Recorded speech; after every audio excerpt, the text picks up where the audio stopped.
कहानी आधी रात का साया।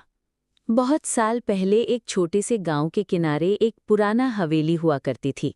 कहते हैं कि उस हवेली में कभी एक अमीर जमींदार अपने परिवार के साथ रहता था। लेकिन अचानक आग लगने से पूरी हवेली खंडहर बन गई और उसमें सबकी मौत हो गई। तब से लोग मानते थे कि उस हवेली में रात को अजीब अजीब आवाजें आती हैं, कभी किसी के रोने की तो कभी किसी के चलने की आहट। गांव के लोग दिन में तो वहां से गुजर जाते, लेकिन सूरज ढलते ही वहां कदम रखने की हिम्मत कोई नहीं करता। एक बार गांव के 3 लड़कों ने हिम्मत करके आधी रात को हवेली में जाने की ठानी। उनके हाथों में टॉर्च थी और दिल में बहुत डर। जैसे ही उन्होंने हवेली का दरवाजा खोला, लकड़ी खुद ब खुद चरमराई और दरवाजा जोर से बंद हो गया। अंदर जाते ही चारों तरफ जाले और धूल से ढकी पुरानी तस्वीरें टंगी थीं। अचानक उन तस्वीरों में से एक की आंखें लाल होकर चमकने लगी। लड़कों का दिल जोर-जोर से धड़कने लगा। तभी ऊपर से पायल की खनक सुनाई दी।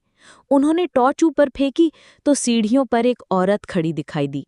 सफेद साड़ी में, बिखरे बाल और चेहरा आधा जला हुआ। वो औरत धीरे-धीरे सीढ़ियां उतरने लगी और कहने लगी, मुझे बचा लो, मुझे बचा लो। तीनों लड़के चीखते हुए बाहर भागे, लेकिन जब दरवाजा खुला तो बाहर वही औरत पहले से खड़ी थी। कहते हैं कि उस रात में से केवल 2 ही लड़के घर लौटे। तीसरा लड़का कभी दिखाई नहीं दिया। आज भी गांव के लोग मानते हैं कि जो भी आधी रात को उस हवेली में जाता है, वो कभी वापस नहीं आता।